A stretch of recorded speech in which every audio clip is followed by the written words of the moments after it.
So now looking at the V-neck facing, I've already stay stitched this, so it's not sitting quite as flat as it would be normally. You put your facing on right side to right side, and that means the whole facing. You hang on, let me show you. You attach at the shoulder seams on the main front and back, and also on the facings as well, and then you're going to sit them right side to right side and match it up completely. This point here is really, really important.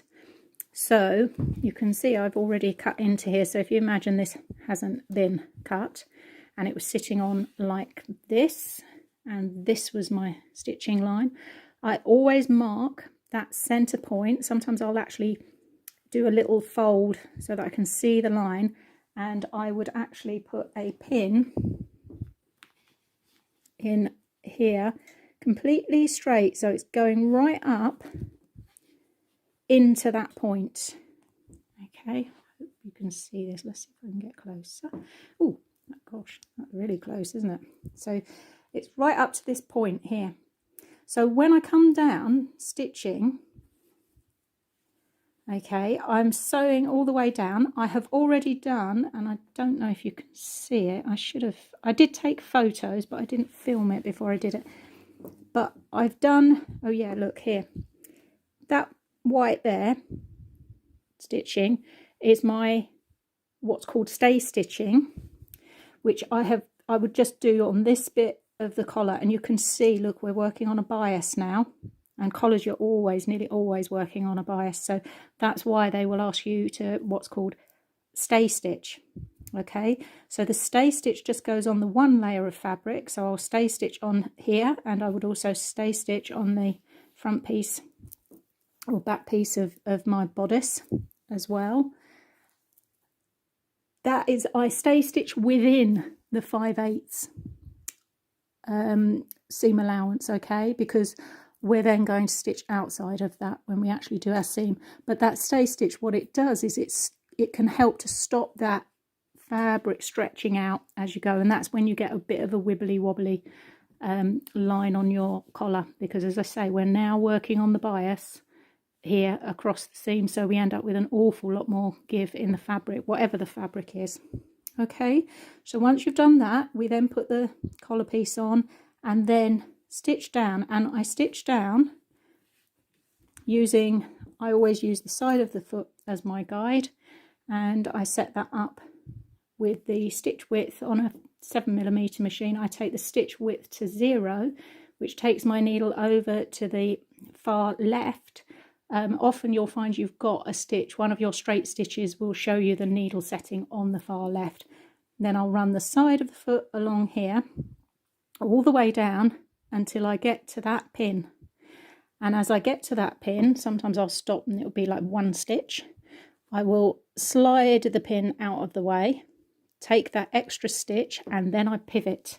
And then when I pivot, I should be going exactly the same distance up the other side, the side of the foot.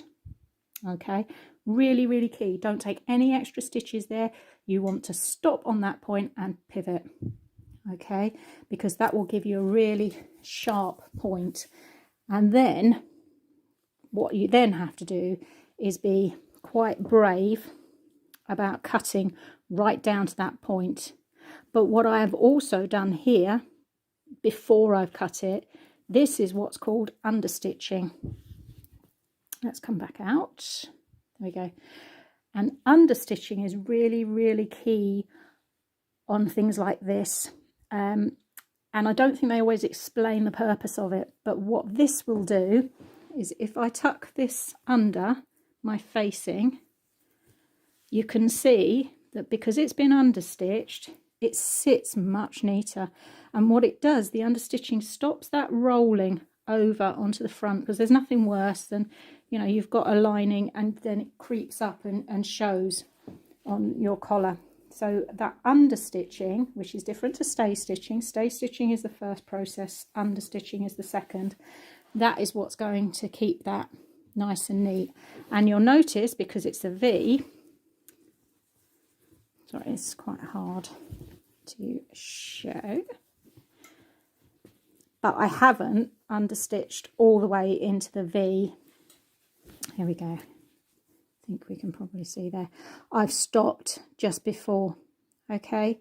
And that means that then I have cut down to that pivot point, but obviously not through. Be really careful, but you do need to be quite brave. You do need to actually cut down to that point.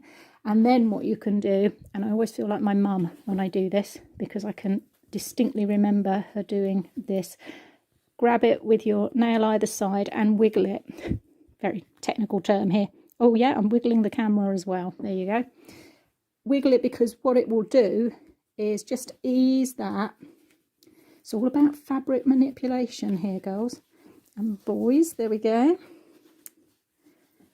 So can you see how pointed that looks? And I haven't even pressed this yet. Okay, and once I've pressed it, I can press that stay stitching to the underneath. Okay, if this was couture, I could go in by hand, and what they do is a tiny little pick stitch sometimes, where they will do tiny stitch that you wouldn't even see, just going along here again to hold that facing back out of the way.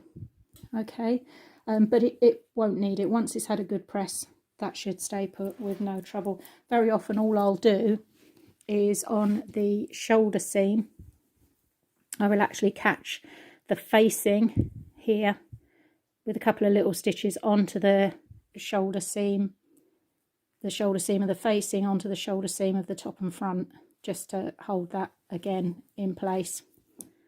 Okay, so hopefully that's helped that. I will, next time I do this top with a bit of a hack, I will show that process on the sewing machine of doing the V-neck. Actually, in fact, I've got some more scrubs to do, so, and they are a V-neck, so I'll try and record that so I can show you exactly that process.